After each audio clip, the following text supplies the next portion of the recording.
जी star news से आइए डालते हैं आज की मुख्य खबरों पर एक नजर। अंतरराष्ट्रीय ठगी मामले में एक और पीड़ित दुबई से कानपुर पहुंच गया।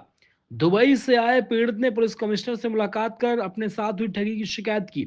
दुबई से आए पीड़ित के साथ ठग रविंद्र सोनी ने $1 लाख की ठगी की है। ब्लू चिप कंपनी के नाम पर ठगी की रकम का आंकड़ा पहुंचा 1200 करोड़ के आसपास। एक के बाद एक जानकारी मिलने पर पीड़ित पहुंच रहे हैं कानपुर। पुलिस कमिश्नर पूरे मामले में जांच एजेंसियों को जांच के लिए लिख चुके हैं। पूरे मामले में टेरर फंडिंग की भी जांच की जा रही है। अलग अलग देशों से रुपया का ट्रांसफर हुआ है। नेशनल सिक्योरिटी के नजरिए से पूरा मामला देखा जा रहा है। कमिश्नर ने कहा, निवेश के नाम पर भारी मुनाफा का झांसा देकर अंतरराष्ट्रीय स्तर पर की जा रही ठगी के बड़े नेटवर्क का पर्दाफाश हो गया। बीते दिनों पुलिस ने आरोपी को 42 लाख रुपए की धोखाधड़ी के मामले में रविंद्र सोनी को गिरफ्तार कर जेल भेजा था। दिल्ली के एक व्यक्ति ने इस रकम की ठगी के बाद जब आरोपी को रिमांड पर लिया तो खुलासा हुआ कि लंबे समय से अंतरराष्ट्रीय स्तर पर लोगों को निशाना बना रहा है। रिमांड में आरोपी ने कबूला कि वे जापान, चीन, दुबई, यूएसए अन्य देशों के लोगों से करोड़ों रुपए ऐंठ लिए हैं। पुलिस का कहना है कि गिरोह काफी समय से सक्रिय है, तकनीकी माध्यमों का उपयोग कर विदेशी नागरिकों को टारगेट करता है। फिलहाल आरोपी से पूछताछ जारी है। विदेशों तक हुए फ्रॉड का सत्यापन की लगातार किया जा रहा है। मेरा नाम विशाल नितिन कुमार कोंडिया है। विशाल, आपके साथ एक फ्रॉड हुआ है बड़ी रकम का, कैसे फ्रॉड हुआ था, किस तरीके से हुआ, क्या मामला पूरा? 2023-24 में हमारे पास ये ब्लू चिप वाले और वो लोग जो कई होटलों में सेमिनार करते हैं कि हमारा ये फाइनेंशियल स्कीम है ऐसा ऐसा, तो वो अटेंड भी किया था और उनके बंदों ने, उनके जो आरएम वगैरह होते हैं, उन्होंने भी हमें बहुत बार कांटेक्ट किया था। तो वो लोगों ने हमको स्कीम भी बताई सब। तो फिर मैंने मेरी मम्मी को से और पापा से बात किया और हम लोगों ने इच्छा ऐसी प्रकट की थी कि हम लोग कुछ इन्वेस्ट करें और ताकि हमें ये जो प्रॉमिस कर रहे हैं उस हिसाब से 2.5% प्रति महीना से लेके 3-3.5% प्रति महीना का इंटरेस्ट मिले। We thought will try and हमने सोचा कुछ इन्वेस्ट करते हैं, उस हिसाब से हमने इसमें इन्वेस्टमेंट किया। कानपुर के बिलोंग करने वाले हैं वैसे छोटे बोले जी, आप कानपुर से बिलोंग करते हैं? नहीं, मैं कानपुर से बिलोंग नहीं करता हूँ, मैं बॉम्बे से बिलोंग करता हूँ, लेकिन मैं रहता हूँ दुबई और इसलिए हमने वहाँ इन्वेस्टमेंट किया। किसने आपको जानकारी दी थी ब्लू चिप के बारे में? ये पेपर में भी आता था, फिर ये लोगों के सेमिनार में मैं जाता था, फिर मेरे दोस्त ने भी मुझे बताया था कि मैंने तो इसमें पिछले 3-4 सालों से इन्वेस्ट किया हुआ है और मुझे लगातार रिटर्न्स मिलते आ रहे हैं, इसीलिए हमने भी थोड़ा रिस्क और डेयरिंग की। लगभग कितने का इन्वेस्ट किया था और कैसे आपको जानकारी मिली कि आपके साथ फ्रॉड हो चुका है? मैंने इन्वेस्ट किया था करीब $1 लाख का, जो आज के हिसाब से 85 से 90 लाख रुपए इंडियन रुपीस होते हैं। और मैंने इन्वेस्ट किया था मार्च 2024 में और मेरा फर्स्ट जो इंटरेस्ट का जो आउट पे था ना, वो पे आउट था वो 1 जून और या फर्स्ट वीक ऑफ जून 2024 में होने वाला था। लेकिन फर्स्ट वीक ऑफ मई में ही हमको न्यूज़पेपर में और फ्रेंड्स वगैरह से सब फिर हल्ला गुल्ला चालू हो गया और हमको पता चला कि ये अभी भाग गया है, कंपनी बंद हो गई है। आपको कैसे जानकारी मिली कि गिरफ्तार हो गया है? कानपुर आए, पुलिस का क्या रिस्पॉन्स है आपको? ये हम लोग जब ये भाग गया ना, उसके बाद सारे के सारे इन्वेस्टरों ने अलग अलग व्हाट्सएप के ग्रुप्स बना के everybody is trying to find this guy Soni, सब लोग सोनी को ढूंढने की कोशिश कर। तो उसमें ये किसी ने इधर कंप्लेन की होगी तो इन्होंने ये उसको पकड़ा और ये 30 नवंबर को शायद पकड़ा और 1 दिसंबर को वो लोग उसको कानपुर लेके आए। जैसे ही वो कानपुर में आ गया उसके बाद सर्कुलेट होना शुरू हो गया, न्यूज़ में भी और मीडिया में भी और सोशल मीडिया में भी, सब जगह पर। इसीलिए हमको पता चला कि ये अभी यहाँ पकड़ा गया है। आज आप पुलिस से मिले हैं, क्या रुझान रहा है, क्या उनसे बात हुई आपकी? पुलिस से वो लोग अभी बहुत डीपली इसमें इंटरोगेशन और सब छानबीन कर रहे हैं। Now they say that they will be involving the ED and the Interpol and the international police and all. So we are also, I am here to cooperate and मेरे जो सारे दुख है वो सब बताने आया हूँ. Then we will get their response later on. Okay. ये सोनी जो हमारे जुडिशल कस्टडी में है, इनके खिलाफ यहाँ कोतवाली में एफआईआर हुई थी और उस चेक डिसऑनर के केस में इनको पकड़ा गया था। और उसके बाद जैसे इनकी पकड़ने की सूचना सभी जगहों फैली तो उसमें इंडियंस काफ़ी संख्या में जो चेन्नई और जिसमें केरला में रहने वाले हैं और दुबई के कुछ इंडियंस हैं जो दुबई में हैं, उनके द्वारा हमारे यहाँ मेल के थ्रू और व्हाट्सएप मैसेज के थ्रू बताया गया कि इनके साथ इसने बहुत भारी ठगी की है ये 2010 और 11 से दुबई में है। वहाँ पर इसने एक ब्लू चिप कंपनी शुरू में खोली थी।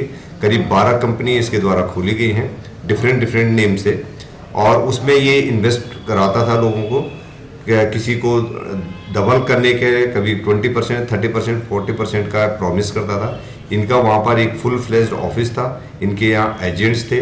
इसका फुल ऑफिस होने के लोगों को ये मोटिवेट करते थे इन्वेस्ट कराने के लिए। और इसमें डिफरेंट नेशनलिटी के लोग हैं जिनके साथ इसने धोखाधड़ी करी है। खास करके उसमें ज़्यादातर इंडियन है और कुछ जापानीज़, मलेशियन, फ्रेंच, कनेडियन और यूएस के लोग भी हैं जिनके साथ इसने भारी मात्रा में अपने यहाँ पर इन्वेस्ट कराया है। अभी तक ट्रैक जो हमने किया है तो उन्हीं लोगों की जो इन्वेस्टमेंट की जो रिसीट्स हमारे पास हैं, करीब 970 करोड़ के आसपास का तो इसने लोगों का पैसा साइफन करा डिफरेंट तरीके से। इसके खाते में पैसा आता था वो इमीडिएट जो है अन्य खातों में और क्रिप्टो में कन्वर्ट कर देता था। अभी इसके इंडिया में इसकी और इसकी वाइफ के करीब हम लोगों को 5 खातों का पता लगा है, जिसमें से हमने करीब 1 करोड़ रुपया को हमने बैंक को उसमें फ्रीज करा दिया है। आगे की जो इसका ट्रैक हमारे डिटेक्ट करने की कोशिश करी हमारी टीम, जो क्रिप्टो का है, क्रिप्टो वॉलेट का इन्वेस्टिगेशन चल रहा है। अन्य एजेंसी से भी हम लोग एक्सपर्ट हेल्प ले रहे हैं। और हमारे पास आज भी एक गुजराती फैमिली और जो दुबई में है अपना व्यापार करते हैं वो भी आए थे, और कल हमारे पास एक चेन्नई के आए थे जो एक सिंधी परिवार है और उन्होंने वहाँ पर दुबई में उनके साथ काम करा था। ये भी पता लगा है कि ये लोग जो है जो फिल्म जो सेलिब्रिटी हैं इनके कहने से इन लोग सोचते थे कि ये जेन्युइन कंपनी है, इसलिए उन लोगों ने इसमें इन्वेस्ट करा था। और आज करीब शाम तक जो है केरला से 15-16 लोगों का एक डेलीगेशन मिलने के लिए आ रहा है। उनके पास अलग अलग कंप्लेंट्स हैं, तो उसको भी हम लोग देखेंगे और किसको इसके जो मॉडस ऑपरेंडी है क्या क्या और इन्फॉर्मेशन हमें मिलती है। वहाँ पे दुबई में, शारजाह में, अबू धाबी में कई लोगों का इसने पैसा वापस दिया भी है और कई लोगों को अभी वहाँ पर पैसा नहीं मिला है। केवल एफआईआर के बारे में हमें पता लगा है कि दुबई में एक इसके अगेंस्ट में केस रजिस्टर्ड हुआ था, जिसमें इसने पेमेंट करने के बाद ये वहाँ से छूट गया था और इमीडिएट फिर ये इंडिया में आ गया था। इसकी पैसा जो इसके पास गया है उसकी राउंड ट्रिपिंग कराने के, लॉन्ड्रिंग करने के कुछ संकेत मिल रहे हैं, और कुछ संकेत ये मिल रहे हैं कि हवाला के थ्रू जो ये पैसा आता जाता था। तो इस पर पुलिस गहराई से जांच पड़ताल कर रही है। हमने कोर्ट में इसके पीसीआर के एक रिक्वेस्ट करी है और संभवतः जो हमें पीसीआर मिल जाएगी जिससे हमें इसके जो पासवर्ड्स हैं इसके उनकी जानकारी मिल जाएगी, और इसके जो क्रिप्टो करेंसी में जो इसने पैसा ट्रॉन क्रिप्टो में पैसा कन्वर्ट करा है तो उस पर हमको कुछ ब्रेक थ्रू मिल पाएगा।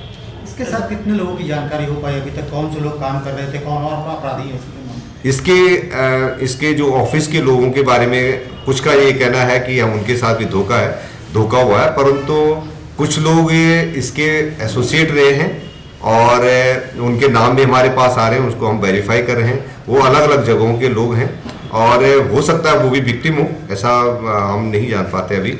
लेकिन जैसे जब पूछताछ होगी तो 10-15 लोगों के बारे में कुछ नाम हमारे पास आए और एक आध नाम जो है जो अभी भी बाहर से ऑपरेट कर रहे हैं। तो खासकर एक गुरमीत का नाम बताया गया है कि वो यूएस में है और इनके सारे खातों के बारे में जानती हैं। एक सुरेंद्र दास है जो इनका काफ़ी क्लोज रहा है, उनके अगेंस्ट में इंटरनेशनल अरेस्ट वारंट भी इश्यू हो रखा है दुबई से, तो ये इनके एसोसिएट रहे।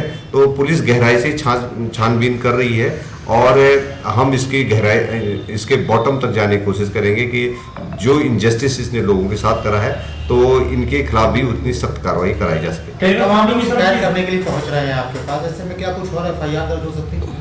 इनकी ऑलरेडी कुछ एफआईआर जैसे 0 एफआईआर कुछ ने करी है, कुछ एप्लीकेशन डायरेक्ट हमको दे रहे हैं, पर क्योंकि उनका जुरिडिक्शन के बारे में अभी जानकारी कर रहे हैं तो इमीडिएट हम कोर्ट को भी अप्राइज कर रहे हैं कि इनके खिलाफ मल्टीपल कंप्लेंट्स हैं। कुछ एफआईआर में कन्वर्ट हुई हैं और कुछ अभी कंप्लेन नेचर की हैं। कुछ लोगों ने अभी तक कंप्लेन इसलिए नहीं करा है कि उनको ये उम्मीद है कि हो सकता है कि सोनी उनका पैसा वापस कर ले। टेरर फंडिंग का भी एंगल देखा जा रहा है। अब कितनी बड़ी मात्रा में पैसा है, ये जगह जगह जो है हवाला के थ्रू जा रहा है, तो इस पे भी हम लोग गहराई से छानबीन कर रहे हैं।